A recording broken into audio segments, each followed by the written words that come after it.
Hello everyone, and welcome to this video where my cat stole my spot, and I am ironically going to talk to you about training. So, uh, the most people really honestly don't bother to train their cat, really, and that's fine. And some people go way nuts with it, and I'm not really entirely convinced that cats have the same propensity towards training as dogs do.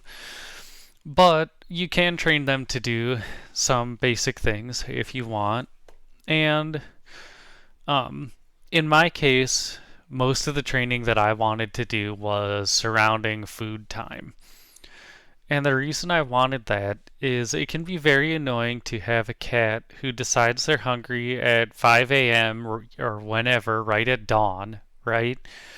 And comes bounding into your bedroom and starts yelling at you so that you can't sleep.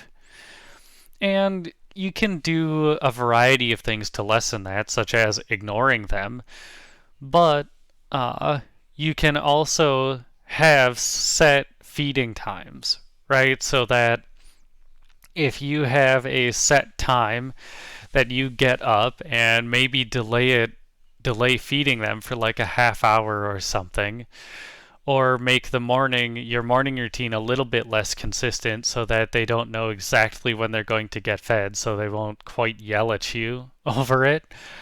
Um, or in the evenings, have a very set time and routine because you're already awake and don't really care if your furry friend is making extra noise or whatever.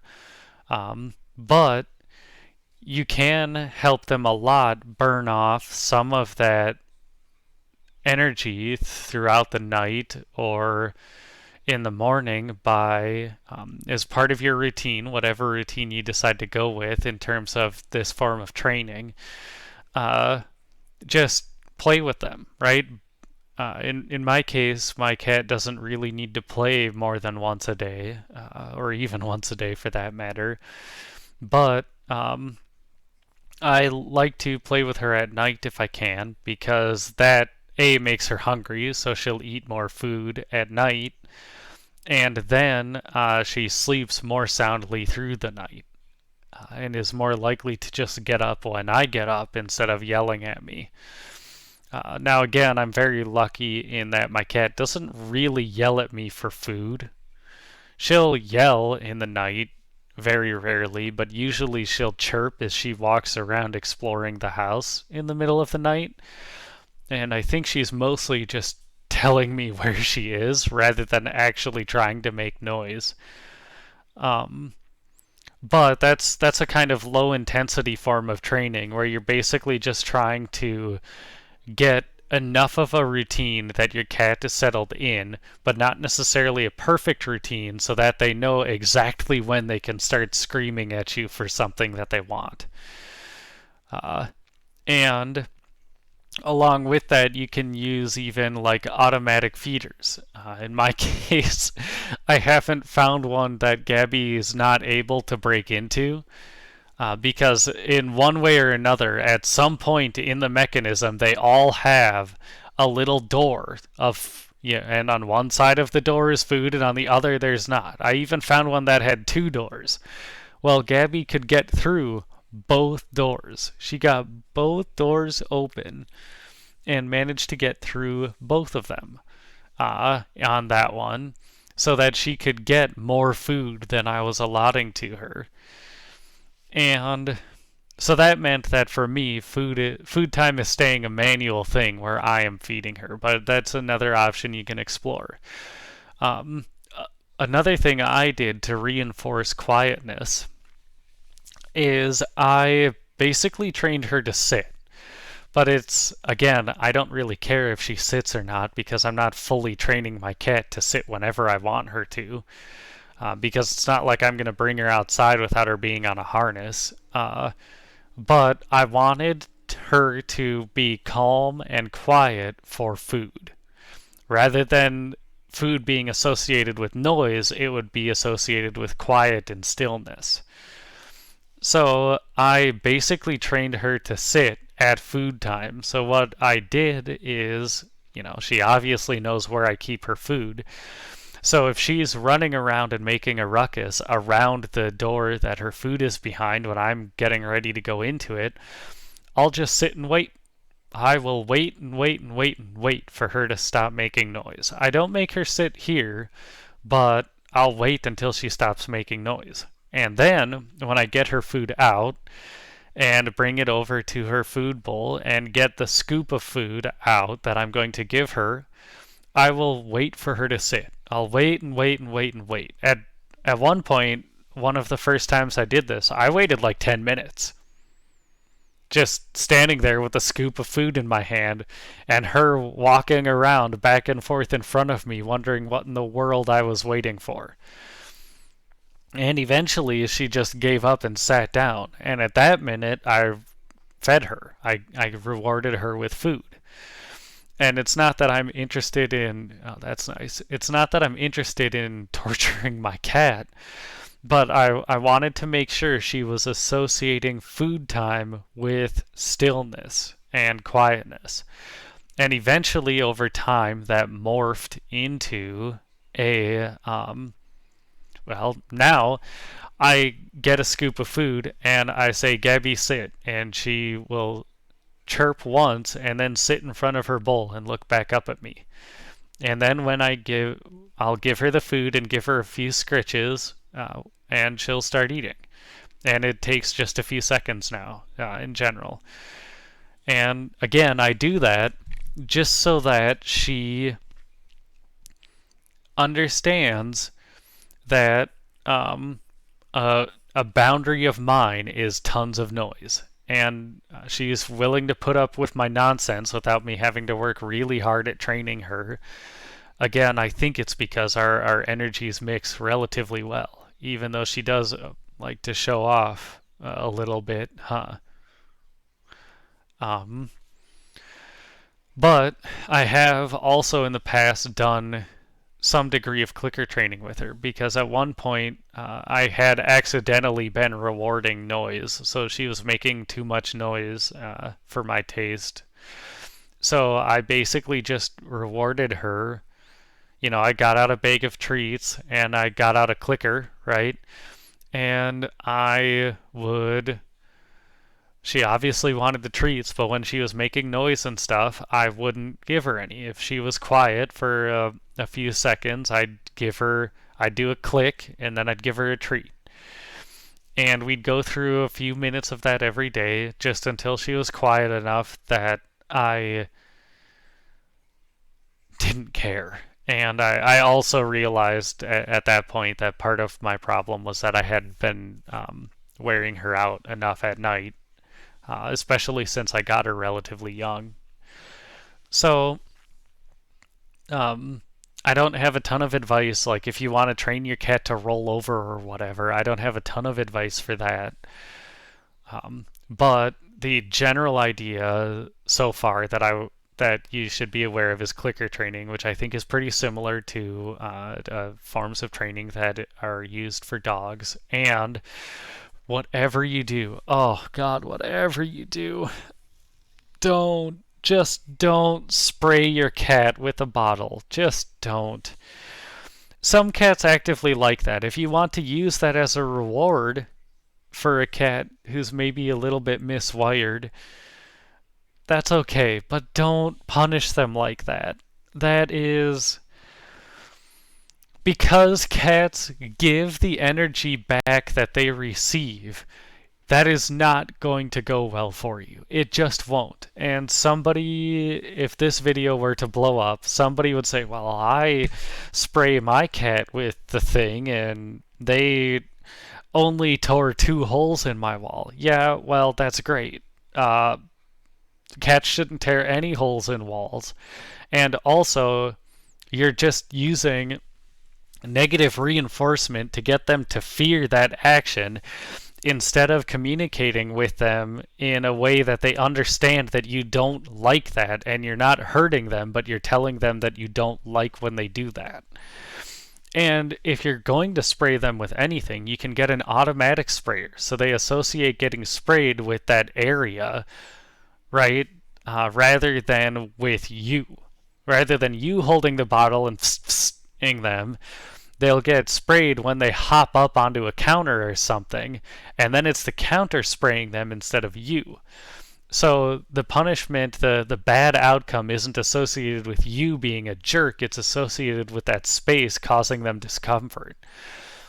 And maybe it's not as big a deal with dogs, but with cats, again, because of the way they tend to return energy to their owners, it's so important that you not really punish them. But you can be clear with them, right? Like, my cat fortunately doesn't jump on the counters very often. She just wanted to see what was up there a few times. But she'd jump up on the counter, and I'd yell at her to get off. I'm not going to repeat the noise because I'll scare the bejesus out of her right now. But I'd just yell at her to get off, and she knew I was upset that she was on the counter, and that if she just got off the counter, everything would be okay. So she would get off the counter. And eventually she just, I don't have any evidence in like the last year that she's been on the counter. I've only had her for,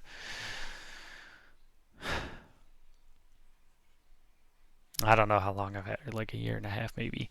But I don't have any evidence that she's been on the counter at all for a long time, and I've been working from home for quite a while through the pandemic. So I'd probably notice if she was. And that's partly her because she's very easy to deal with. But also, like, I didn't turn it into a game, right? I didn't pick her up when she was on the counter and give her a bunch of attention and scratches and talk in a baby voice and whatever else, and then put her down after saying, "Please don't go on my counter. Please don't go on my counter." No, that's dumb. Just be clear with your pet. Give them the respect that you want them to give you, particularly with cats, and everything will work out just fine, usually. So I would yell at her to get off. If she jumped up while I was right at the counter, I'd push her off. Not throwing her, not hurting her, not really going after her, but I'd, just kind of like a nope, drop. And that's something, despite cats being the size of puppies, you're not going to hurt them in general.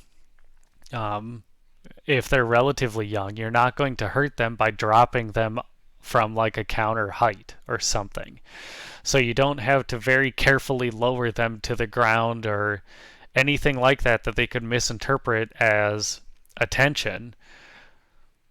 But you can just like have the interaction be done with, right?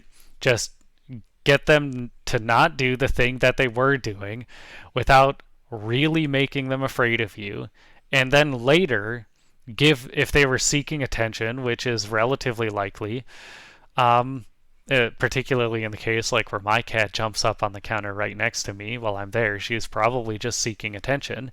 So I could get her the heck off of my counter however I decided was appropriate without scaring her.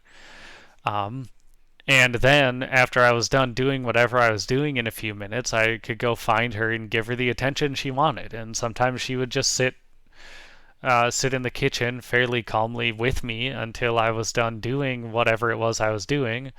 And then I would give her attention. And over time, that actually morphed into her sitting out of my way in the kitchen while I'm cooking or preparing or whatever. And then, once I'm done doing the thing I'm doing, I will give her just a little bit of attention, right? Which she clearly wanted the whole time if she's sitting in there on the tile floor, which isn't super comfortable for her, with me. So eventually I morphed that bad behavior of seeking attention into a positive behavior for both of us, because once I'm done cooking or whatever, there's nothing more relaxing than petting my cat, right? So I again was able to take that bad thing and turn it into something that was neutral or even good. So that's really what you should trying to be focusing on when you're doing The types of training that you should do with a cat is drawing boundaries, making sure they know what you like and don't like, and being extremely consistent about it, and rewarding them as much as is sane after they're done doing the thing that you didn't like and they're removed from the situation, right? So if I dropped her on the floor and then immediately gave her attention, she could interpret that as me rewarding her for jumping up on the counter. I don't like it, and so I drop her, but then I give her immediate attention. That could actually be very confusing depending on the cat, and that may make them feel like they don't control anything because they don't understand the rules of the house. But if you make the rules clear, a lot of times you won't have as much of a problem. Now, there are plenty of cats who are just buttheads, and that's in their nature. And I don't have any problems with that. In fact, I enjoy that a lot in other people's cats, just not my own. So, like, really, honestly, this is about the worst thing that Gabby does, and I'm letting her do it for now. But after this video, I'll be kicking her out of my chair. But there are cats that just won't honor that because they're buttheads. And you can use those spray tools to try to, the automated ones, like I said, to mitigate some of that. And even those don't work on some cats. So then you can try other longer term hormone things that really don't bother humans but may annoy cats to keep them away from that area or whatever else. There's a variety of tools out there, and I haven't had to deal with them really, so I'm not an expert at all. But a lot of times, if you have a cat whose energy is meshing well with yours and you're drawing clear boundaries and making your rules and likes and dislikes very clear, a cat will be pretty patient with a lot of that. So I hope this helps at least somebody. And I will see you guys in the next one.